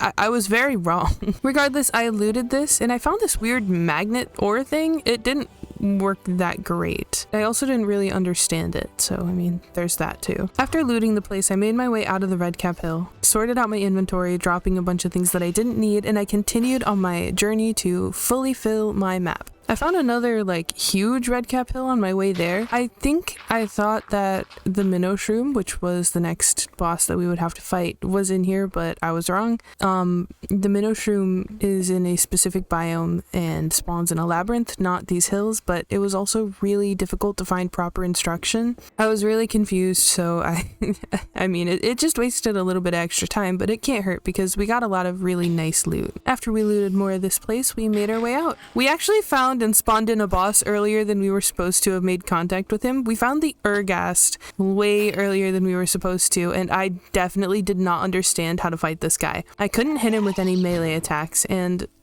hitting his fireballs back didn't really work. On top of that, my bow did like an nth level of damage, so that sucked. I was gonna just try to wing the fight, but he did a lot of damage. He actually almost killed me. He brought me down to 1.5 hearts. So then I kind of bailed. I set up like a waystone and a furnace and a crafting table, just a little area nearby, only because I wanted to make my way home through the waystone to drop off all the ores I'd gotten from the redcap hills, and to also empty out my inventory because, like I said, I had been looting a lot of things, so I desperately needed to get some stuff out of my inventory. I took a bit of time to sort out my inventory as well because I was really freaked out by the Urgast.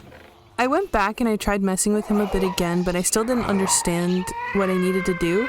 When I finally gave up on messing with him, I just kind of decided to take a bit of a break from the Twilight Forest because I figured I would probably need to go through his full tower in order to get an understanding of how his things work and what his boss fight gimmick is. So I just made my way back to my base and I started killing some wither skeletons. So after I sat at my wither skeleton farm for a minute, I decided that it was probably a good idea to finally seal it in, because I'd mentioned earlier that I was going to have to build an area around it and I just hadn't done it yet. So I grabbed a boatload of cobblestone and I got to building, and I'm just gonna speed this up for you guys and put some nice music over it. You guys can enjoy.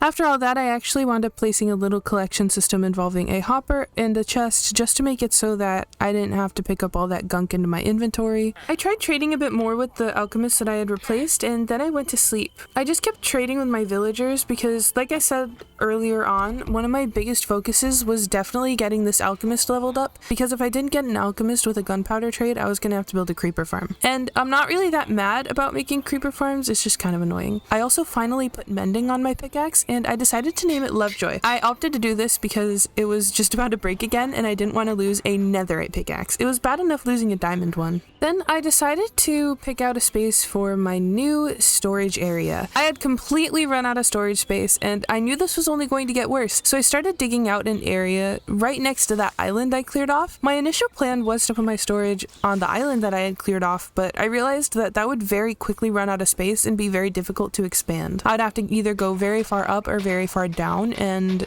I wasn't really looking to do that. So I decided to build it into this very nice like arched wall. I'm also just gonna let you guys get the building time lapse of what I initially did because I feel like you'll enjoy that a lot more than me talking over it.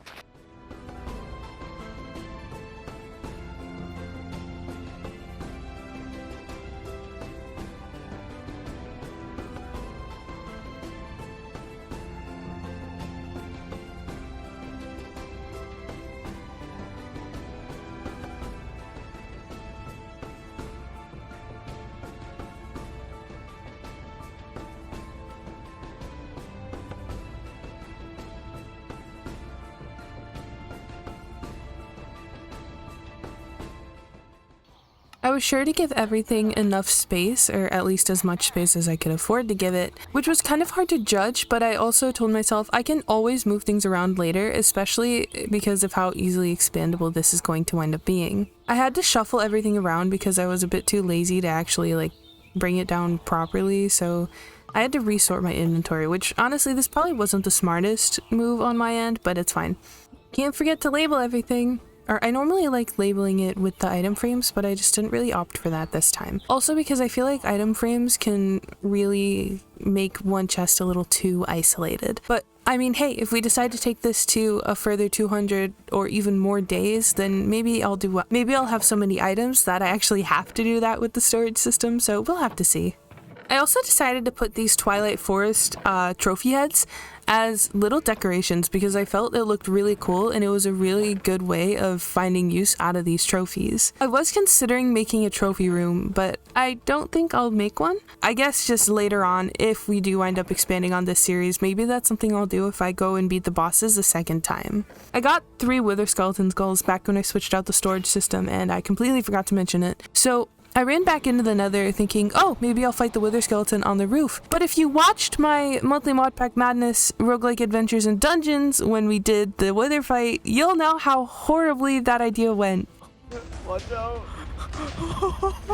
Oh my god. In that playthrough. So that was definitely not something I was opting for here. So I flew out really far away from home base and I dug really deep into the ground and I dug out this little cavern and I started the wither fight. I forgot until the very last second that a lot of people tend to dig like a hole so that they have an escape route because the wither can be very damaging. But it didn't really wind up being an issue. It was not a hard fight is what I'm trying to say.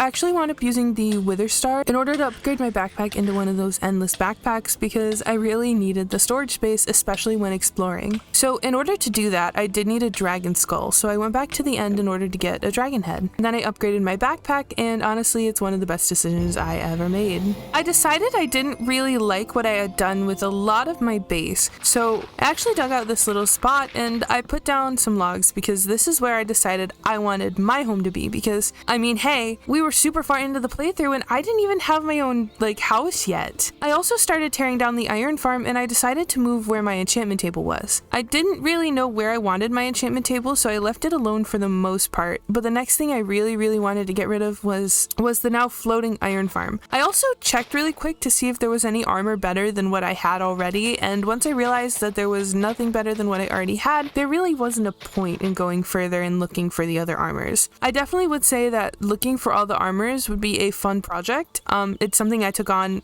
during monthly Mod Pack Madness when we did RL Craft. I didn't succeed at getting all the armors during the month, but I did get a lot of them. And I figured that could be a fun challenge if we continue the world. And I know I keep bringing that up, but it's when you watch this playback, it's like you think of all the things that you could have done. And there's so many projects that we could take on that would be so fun. But of course, that honestly depends on how I feel and how you guys feel about these videos. And also if you guys are willing to wait the extra month it takes me to make these, because oh my god, these are time consuming. So during day 58, I actually started building onto my trading post by adding an extra layer. I figured this would be a better thing to do instead of having an iron farm because I straight up didn't need the iron farm. Let's be real, I have those red cap hills in the Twilight Forest that I can go and mine vein after vein after vein of iron from. I don't need the farm. I guess the hardest part about building this was making it aesthetically pleasing.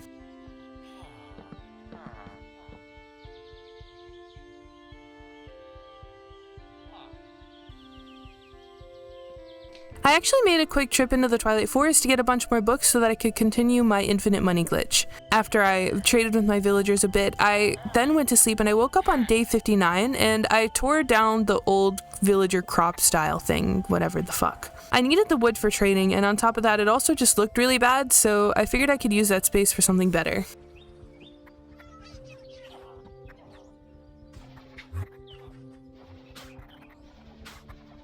Then I made my way up into the iron farm and I tore it down. Something I spent so long building in the beginning of this playthrough was gone so quickly, especially thanks to vein mining. It's just crazy to think about. I used the materials from that in order to build more slots for the villagers that had been in the iron farm.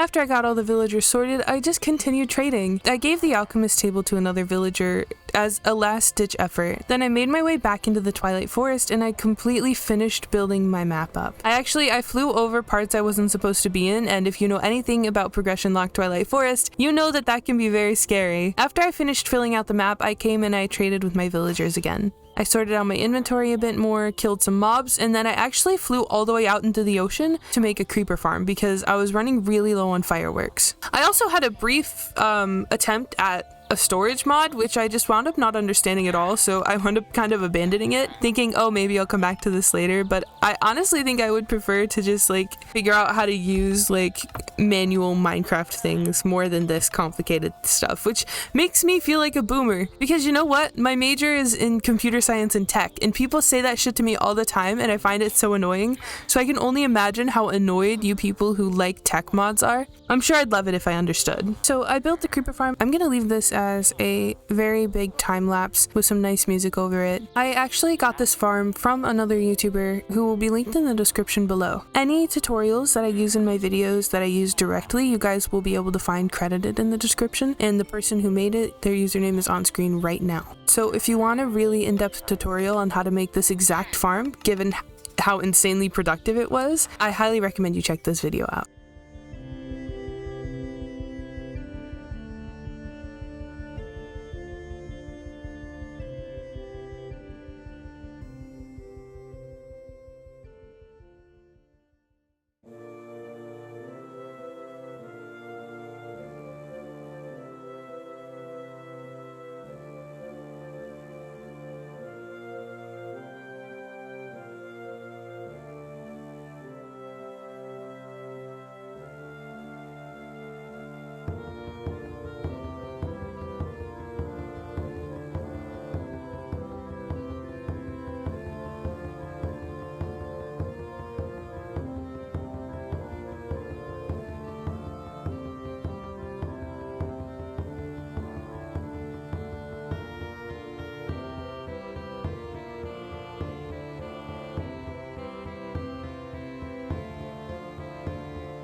After that, I made my way back into the Twilight Forest with the intention of taking on the Minnow Shroom. The Minnow Shroom is a mini-boss, quite like the Alpha Yeti that we had to face earlier.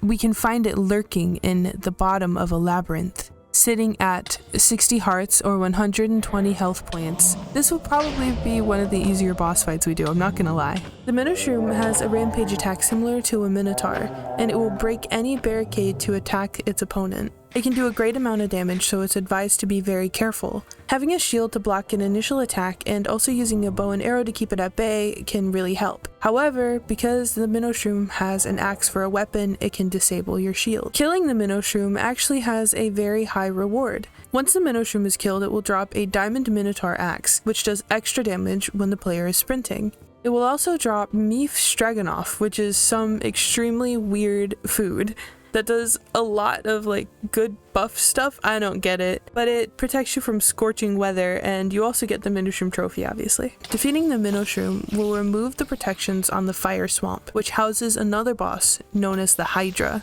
but we won't get into that yet. Here's the fight with the Minnow Shroom.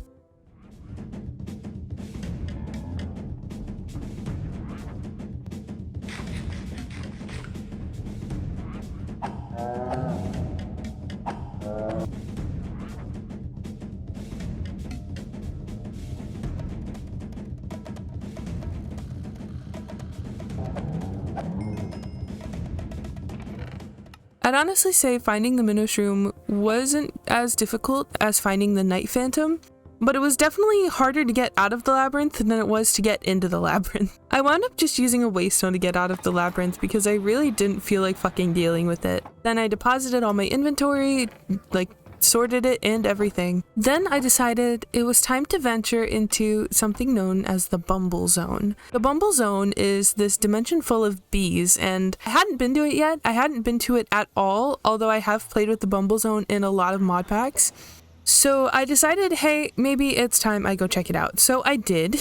I went and I looted a bunch of stuff. I explored. It was basically just a yellow version of the nether. It wasn't super interesting, and I also incurred Wrath of the Hive because I mined a certain block, and I had like a whole horde of bees trying to kill me, and they almost succeeded because bees do poison damage in hardcore mode, so that was definitely horrifying. I just dug my way out all the way through the top of the hive because that's how you get back into the overworld, or you can dig all the way to the bottom too. After that quick detour, I made my way back into the Twilight Forest and flew all the way to the fire swamps to take on the Hydra. Sitting at 180 hearts or 360 health, the Hydra will be the most dangerous boss we have gone up against yet. Even on the wiki, it says it recommends full diamond, steel leaf, or Naga scale armor in order to fight the Hydra. Thankfully, we have insane armor and protection against this, so we'll be fine. The Hydra has 3 main attacks. The first one is Fire Breath. Fire Breath obviously will inflict damage and light the opponent on fire. The second one is Explosive Bombs. This is basically like a big fireball, like Bed Wars style fireball. The Hydra will spit 3 bombs at a time, which will detonate immediately upon contact with another creature or after a short time on the ground. Reflecting the bombs back at the Hydra is a good way to deal damage, so they do work a lot like a fireball. Its last attack is the Bite attack. If I get close enough to the Hydra, it will attack me melee style. This is a very good opportunity because it allows us to hit the Hydra in the mouth and head area directly, which is where we can cause the most damage, as long as we're careful about when the Hydra follows through with the bite. We will have to target the heads of the Hydra because we will not be able to do damage to the rest of its body. Killing this beast is definitely worth it, as the Hydra drops Hydra Chops, which are a very overpowered food that gives regeneration powers for a short period of time. The Hydra also drop Fiery Blood, which can be made into armor. We won't need the armor, but it would definitely be something to go after. Without further ado, here's the fight with the Hydra.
After killing the Hydra, I made my way over to where we had seen Ergast. I was a little scared of this fight. I decided to take on the tower and actually go through the entire tower instead of flying all the way to the top again, because I figured that would help me get more familiar with the gimmick of the boss. I also, back before I started the Hydra fight, I used the bee crystals to make shields, which I thought would be a kind of okay idea because I didn't have any other good use for the crystals, but it turns out they're weak to fire attacks, so it was literally the worst time for me to use them. So the Urghast Tower is definitely something very interesting. I, for one, robbed it of all its goods and all the bookshelves and everything because I need those, but it's also a really interesting redstone contraption. I'm ashamed to admit how long this took me to grasp, but in order to make it over to the other platforms, you just have to look in the directions of the platforms. I was so damn confused about why this wasn't working. It took me like way too long to figure it out. I don't even want to talk about it. They also have these Carmonite golems, which deal a lot of damage, but they drop some okay shit, so I just killed a bunch of them. And on top of that, they have these spawners, which have a weird piston component. I also nabbed all the pistons from those, of course. And then they have these disappearing doors, which are definitely interesting. So the entire gimmick of this boss was more puzzles and puzzles and puzzles. So that would probably be why I didn't understand the boss fight at first. With this in mind, I went through and I looted the whole tower and I made my way up to the top. This is skipping over a lot of time, by the way, but we don't got time. I also totally didn't mind my way into the middle tower because I realized I'd gone the wrong way and didn't know how to get back. I also found this thing at the top of the tower, which I think illustrated exactly how to do the boss fight, and I feel really fucking stupid now. So at the top of this tower, before we fight Urghast, I need to explain a few things. Sitting at 125 hearts or 250 health, the Urghast is definitely a difficult fight, not just because of the big health bar, but also because of how complicated the attack style is. The Urghast is extremely dangerous, and it is advised to be very well equipped with armor. The Urghast can, like regular ghasts, shoot fireballs, and unlike regular ghasts, summon minions, where the Urghast will summon Carmonite gaslings with a lightning strike. These minions will spawn out of gas traps. They are weaker than regular gaslings since a hit from any weapon could kill them. And its last attack mode is Tantrum mode, which is literally the funniest fucking name, by the way. But when it goes into Tantrum mode, it will change the weather to rain and keep summoning minions. It will also have tears that go down that harm the player. The thing with the Urghast is that you have to activate these gas traps in order to deal any sort of damage. Unfortunately, this is not said anywhere on any of the wikis, so I was very confused for a very long time. I found out you have to have the gaslings, the little ones, you have to get them into the gas trap, and then you have to activate it when the Urghast is above the trap. But I'll let the fight speak for itself. Blah blah blah, Urghast fight. Oh my god, he's so scary. Oh no. Oh no, he's so scary. He's so scary. Oh no, scowy, scowy, scowy. Scowy, scowy, scowy. Scowy. Oh no, he healed himself almost to full health. What the fuck was I doing while he was healing himself?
After I killed the Urghast, I made my way over to the Twilight Highlands. This was where the last phase of our quest would begin. I found this weird thing in the sky, and it was me.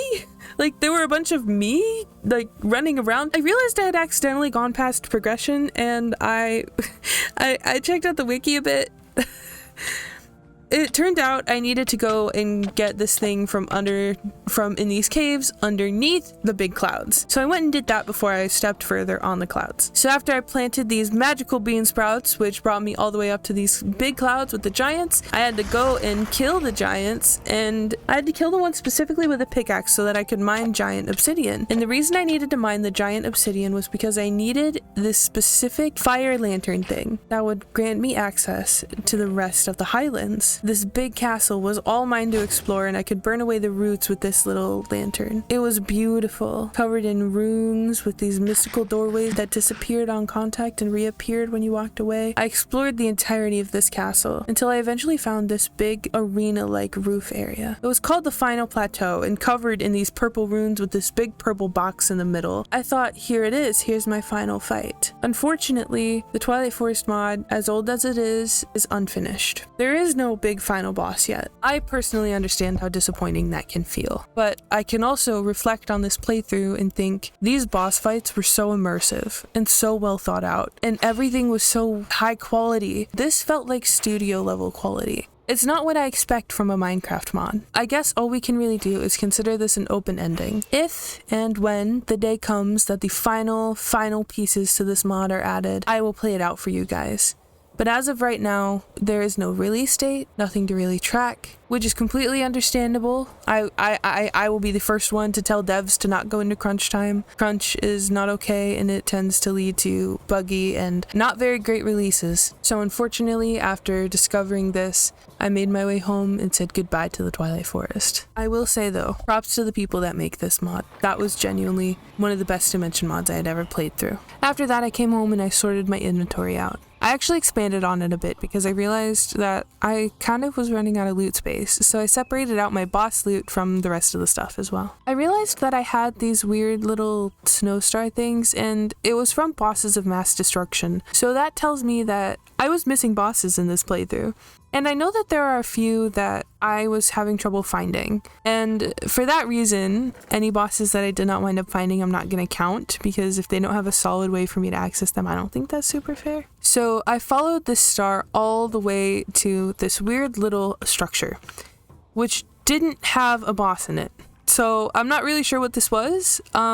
I marked it off as a skeleton spawner, which would be great for if and when I wanted to turn it into a farm. I'm not really sure what this was though. I honestly just made my way back home. I lost interest in it. And then I realized that there was one overworld boss that I had not gotten to yet, the Elder Guardian. And once I found myself in Ocean Monument, I made my way home and I made myself several potions of water breathing. I also got some milk so that I could get out of any bad situation if I had mining fatigue. It wasn't that long of a fight, it wasn't that hard. I had to play a bit weird because there were a lot of the regular guardians around, but it was not that difficult.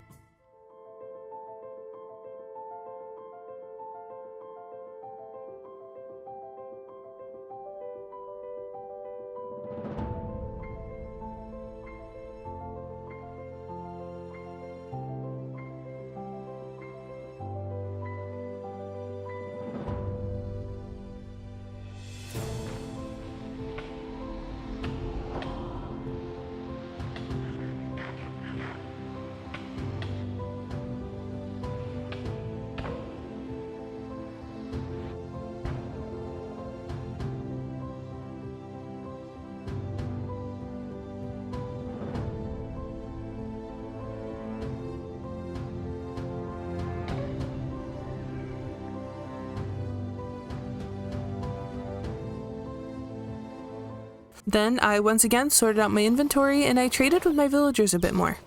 After trading with my villagers a bit, I decided to finish my storage area. Thankfully, it still can get expanded pretty easily, but I wanted to do something special with the floor. I wasn't sure what at first, but after digging it out, I decided to make an aquarium floor. I'll play you guys the time lapse of me digging out the floor, because it took a long while.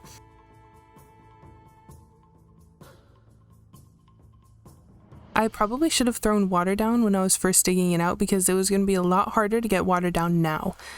Thankfully, I had a pretty good idea about what to do. I threw down a layer of... This was a very long process, so by not really narrating it, I'll be skipping over quite a few days. I decided to use a layer of netherrack in order to get the water down to make this a lot easier. Once I did that, I made some glass pathways again, and then I went and got more quartz. I also used the quartz to repair my pickaxe, so it was a win-win. I decided to put my nether portal in the back here, and I can always remove this later if I need to, if I need to expand, of course, but I feel like it's a very nice touch to the whole area. Then I flew out trying to find a tropical ocean biome, or a warm ocean.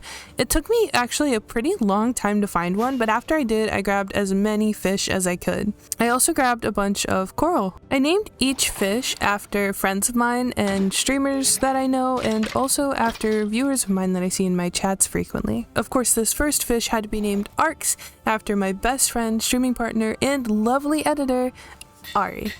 After that, I named the next one Moshi Minecraft after my friend Moxie, this yellow one after my friend Buttercreep, this next one after It's Fern's Turn, another one after Rosy Pies, another one after Moth is Immortal, one after Sorrows, I don't know, and our last one after Rexman. And I drained most of my water buckets.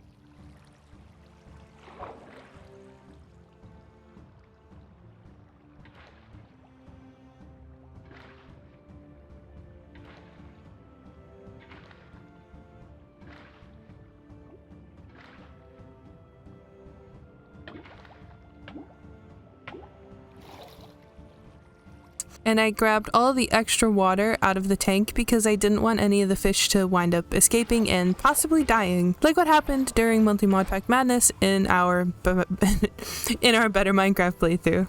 After that, I traded a bit more with my villagers, and I realized that one of my dogs had actually fallen down the ladder all the way down into that mine, so I unsat them and brought them back all the way up to the top. Then I decided it was finally time to work on my own house. That was going to be my final project of the 100 days. So I guess I'll talk over this a bit, but you guys will most likely be getting a lot of replay mod shots as well, so a lot of, really nice shots of me building this.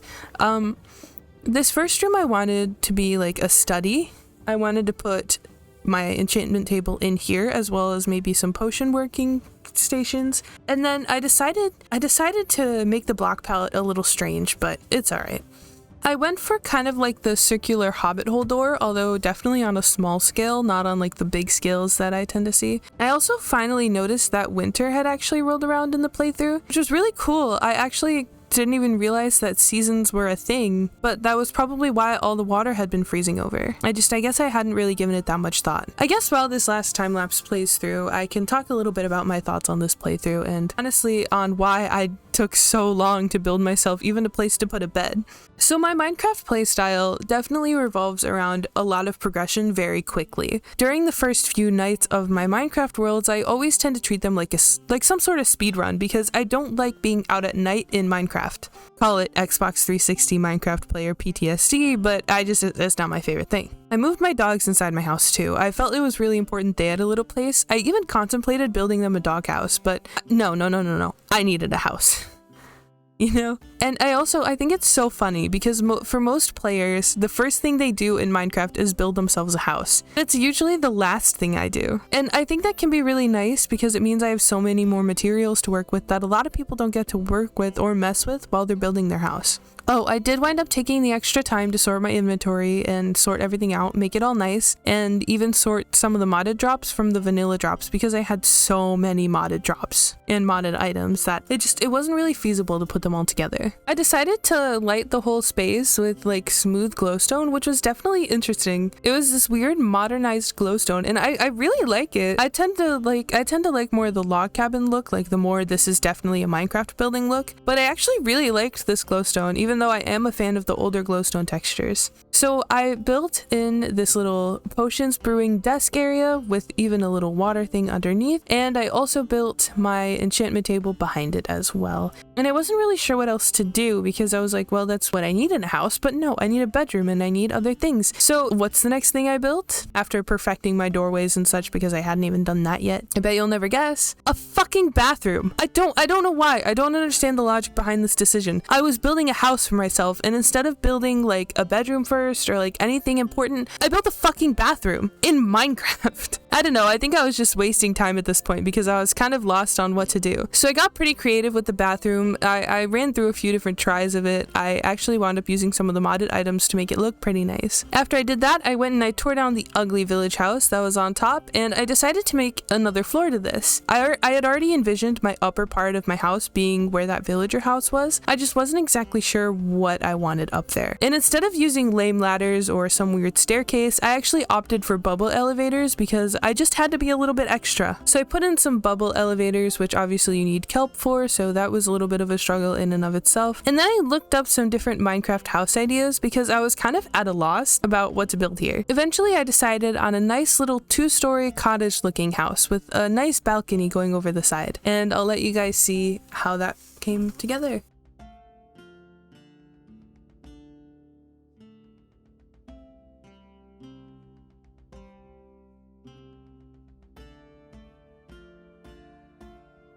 So I actually opted for this very extra glass for the upper part. I just thought it looked nice, so that's what I went with, and I was spoiling myself here. And when I finished building the first floor of the house, I realized that I still had not made myself a I still had not made myself a fucking bedroom. I made a kitchen and a sitting area. I was so like neglecting building myself a bedroom that I made a fancy kitchen and a sitting area. So obviously I couldn't take this. I had to make a second floor, or a third floor, I guess. Yeah, so that's what I did. And I decided to leave one part of the room open so that I could swoop in with my Elytra. I figured that would look nice, and also it would work really well functionally. I tried making the roof of this place look nice, but it just looked kind of weird, so I just let it go. Then I did some finishing outside touches by putting a little seating area as well as putting some leaves. And as a last hurrah, I gave a tour of this world to my friends over Discord, so here's what everything looked like. The last glance I would have at this world for a long time, or forever if I don't wind up returning to this world. And I put my dogs, one on the bed and one on my bed, because in this house we let dogs sleep in bed with us. And then just one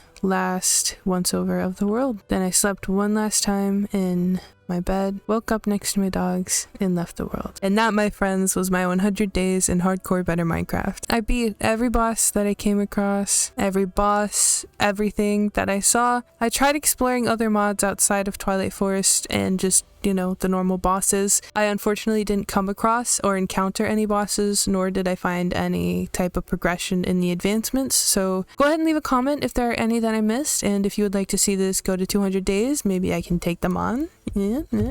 You feel? Anyway, calling this video a labor of love wouldn't even be doing it justice because I spent like probably around 2 months making it. I started filming this in the beginning of August, and as of recording the last of this narration, it's beginning September. It's September 9th. It's 3:13 in the morning.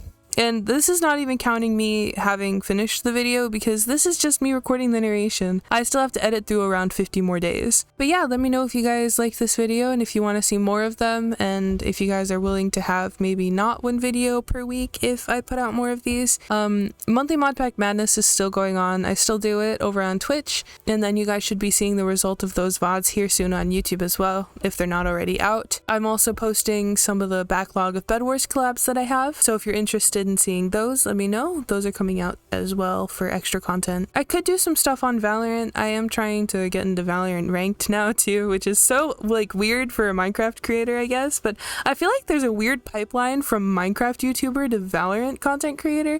It's weird, like especially like a Bed Wars to Valorant pipeline. I don't know, I've seen a lot of it. Anyway, I'm kind of rambling, so yeah, I guess that's it from me. I genuinely hope you enjoyed. Leave a like, comment, share, subscribe, join my Discord. Please join my Discord. It'll be so fun, trust me. Alright, and this is Cosmo signing off. Have a good night, you guys. Or day, or whatever it is where you are. Bye-bye.